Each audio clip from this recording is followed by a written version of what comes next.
আসসালামু আলাইকুম। আজকে 18 জুলাই,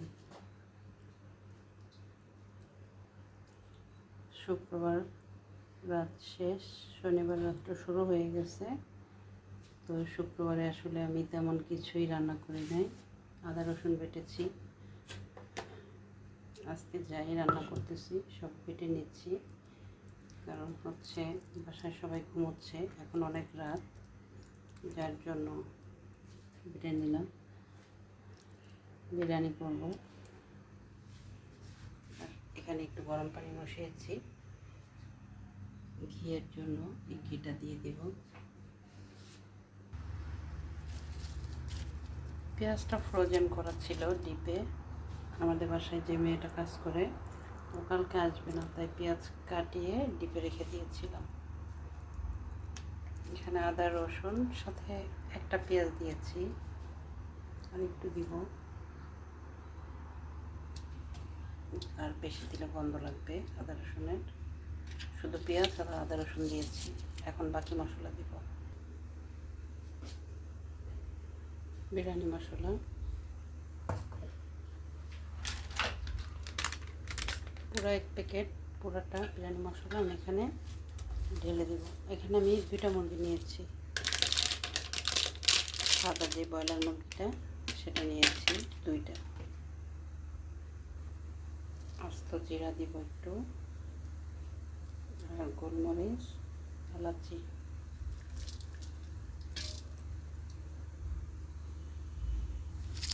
কয়েক পিস দারচিনির টুকরা দিয়েছি আমি, বেশ কয়েকটা। বিরিয়ানিতে দারচিনির পিসটা বেশি দিলে ভালো। একটা বড় তেজপাতা আমি ছিঁড়ে দিচ্ছি।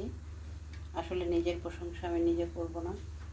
আমি যদি বিরিয়ানি রান্না করি, সবাই আমার শ্বশুর বাড়ি থেকে, বাবার বাড়ি থেকে, মানে আমার পরিচিত যত ফ্রেন্ডরা আছে, সেদিন আমার বাসায় আমি একটু মিলাদের আয়োজন করেছিলাম ছোটোখাটো।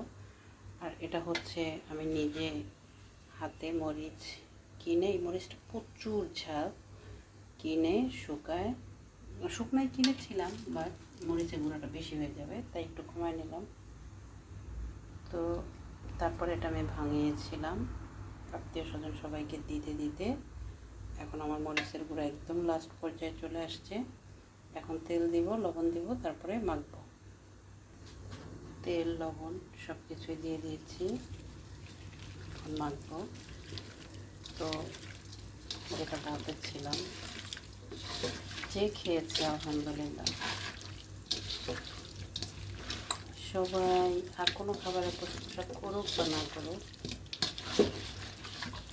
আমার বিরিয়ানির খুব প্রশংসা আছে। আর আমি একটা মাখানো গরুর মাংস রান্না করি, ওটার জন্য আমার শ্বশুরবাড়ির লোকজন বেশ পাগল। একটু ঝোল থাকবে ওটাতে, ওটার ঝোলটা যে কী পরিমাণে মজা হয়, যে খেয়েছে আমার হাতে তারাই বলতে পারবে।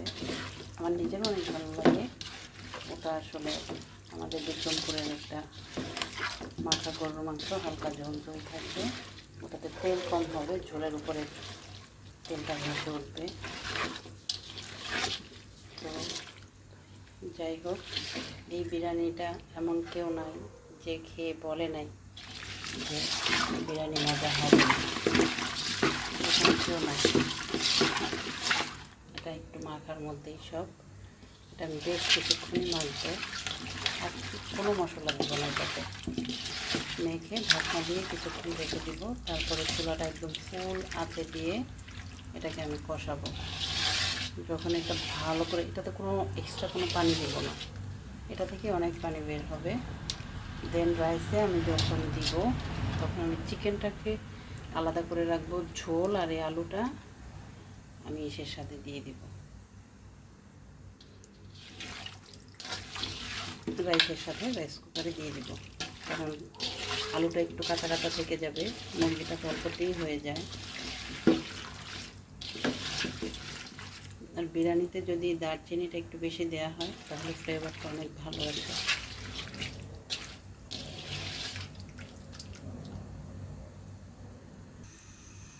হাত ধুয়ে একটু পানি দিয়ে দিয়েছি, কারণ হাতে অনেক মশলা ছিল, তাই এখন চুলা ধরিয়ে দিয়েছি। বা ঢাকনা দেবো না, ঢাকনা দিলে একদম মাংসটা গলে যাবে। এটা ঢাকনা ছাড়া কষানো হবে। আলহামদুলিল্লাহ, সামনেটা দিকেও থাকতেন তাহলে বুঝতেন ফ্লেভারটা যে কি সুন্দর বের হচ্ছে।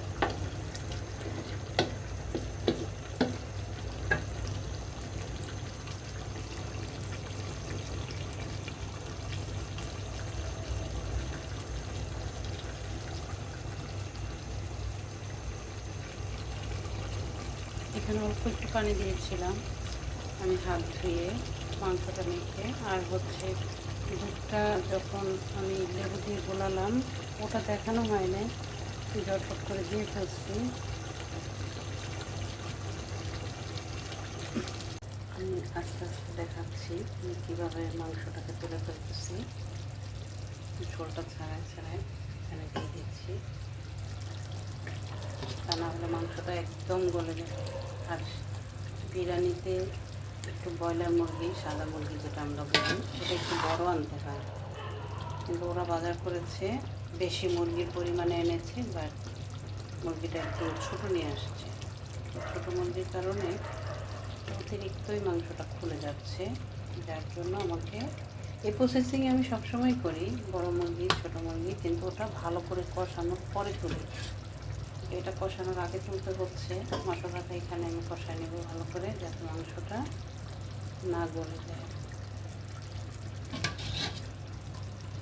আর ইদানিং আমি অনেকটা রান্না কম করি, আগে আমি এভরিডেই রান্না করতাম। ইদানিং আমার অনেক মাথা ব্যথা হয়, প্রচুর মাথা ব্যথা হয়, যেটা আমি আসলে কাউকে শেয়ার করতেও পারতেছি না যে এত মাথা ব্যথা কেন হয়। তো ডক্টরের কাছে গেলাম, যেহেতু আমি একটু অনলাইনে জব করি, তো রাত জাগার কারণে এই প্রবলেমটা হচ্ছে। বাট ইদানিং আমি রাতে ঠিকমতোই ঘুমাচ্ছি, প্রায় 8-10 দিন হইল। বাট আজকে আমি রাত জেগতেছি, আমার এত খারাপ লাগতেছে যে আমি কাউকে বুঝাইতে পারবো না। বাট আমাদের গ্যাসের এত প্রবলেম যে বাচ্চাগুলো বিরিয়ানির জন্য বেশ কয়েকদিন থেকে পড়তেছে, বাট আমি গ্যাসের জন্য ওদেরকে দিনের বেলাতে করে দিতে পারতেছি না। বাচ্চাগুলো খুব রাগ যে আমি বেশ কয়েকদিন ওদেরকে বিরিয়ানি করে দিই না, এই জন্য রাত জেগেই কাজ শেষ করে করে দিচ্ছি। কিন্তু শরীরটা খুব খারাপ লাগতেছে, যেটা আমি আসলে কাউকে বুঝাইতে পারতেছি না যে আমার কী পরিমাণে খারাপ লাগতেছে। আরেকটা হচ্ছে, শরীর এমন একটা জিনিস, আগের মুরব্বীরা বলতে শুনতাম যে শরীরের নাম মহাশয়, যাহি সহায় তাহি সয়।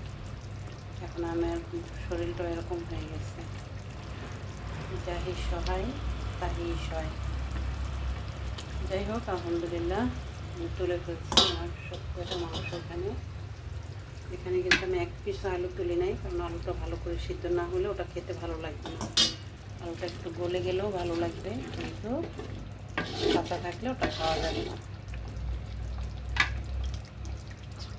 যাই হোক, আলহামদুলিল্লাহ কাজ সম্পূর্ণ করতে পারতেছি। আবার আমার হাজব্যান্ড তো এই বিরিয়ানি, এই মাংস খায় না, ও ব্রয়লার মুরগি খায় না, ওর জন্য আবার রান্না করতে হবে সবজি, চিংড়ি দিয়ে একটু সবজি করে লাগবে। দিনের বেলাতে এখন রান্না করতেই পারতেছি না, গ্যাসের অতিরিক্ত প্রবলেম শুরু হয়েছে।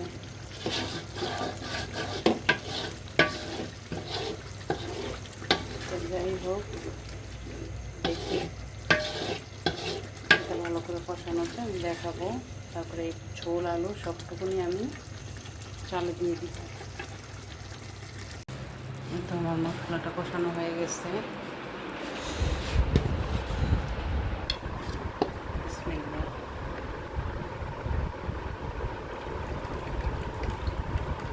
এই সাইড থেকে নয়,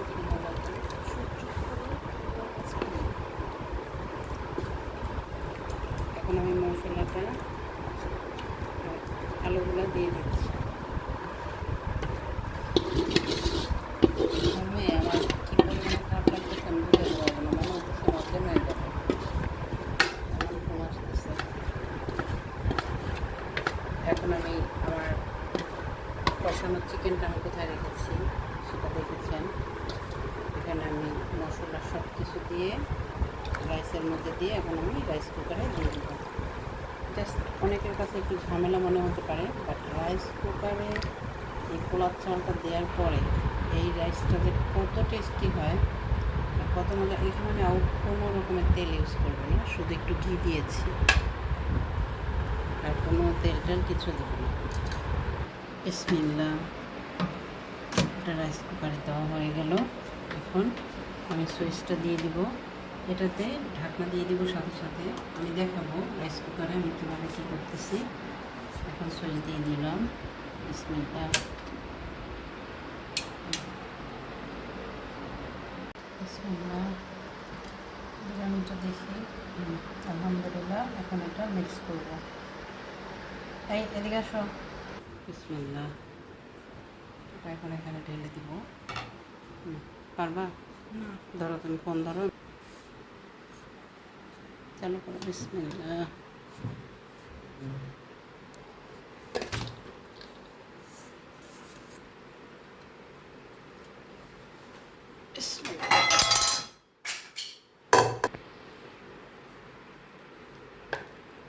একটু এইভাবে করে নাও, তাহলে এত ধোঁয়াটা আসবে না।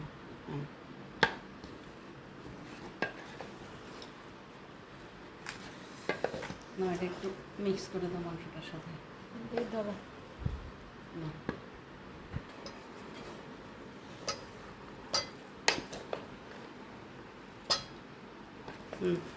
ঘোরাও, আবার আরেক সাইড ঘোরা দাও। হ্যাঁ হ্যাঁ, এখন একটু ঢাকনা দিয়ে রেখে দিতে হবে। ও খাওয়ার জন্য ঘুরতেছে, 2-3বার এসে দেখা গেল।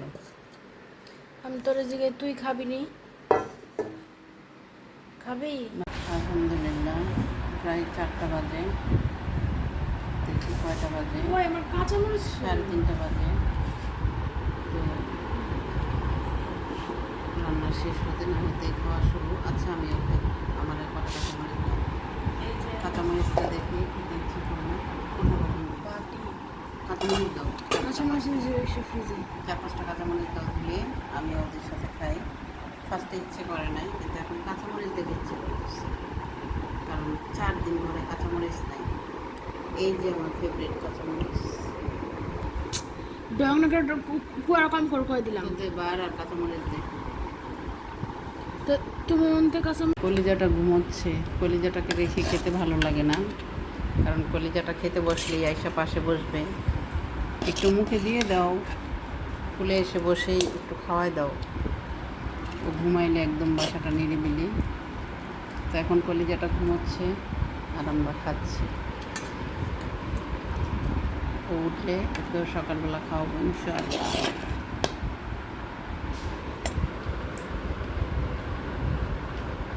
আমি একটু মুরগির মাংসটা কম নিব, আমি নিব বেশি আলু। আর আমার মরিচগুলো কই? মরিচগুলো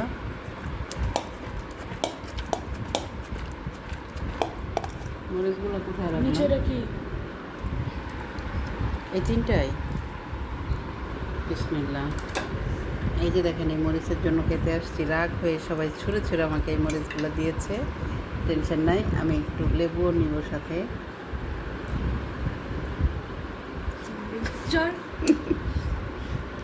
ওকে, আলহামদুলিল্লাহ। দেখি, খেয়ে দেখি কেমন হয়েছে। সবচাইতে অপছন্দের জিনিসটাই ফার্স্টে আমার প্লেটে। ছি, গলা, যেটা আমার সবচেয়ে অপছন্দ। বিসমিল্লাহ, বিসমিল্লাহ, থ্যাংক ইউ। বিসমিল্লাহির রহমানির রহিম। মাশাআল্লাহ, মাশাআল্লাহ, মাশাআল্লাহ, মাশাআল্লাহ। অনেক দিন পর বিরিয়ানি রান্না করেছি, অনেক দিন।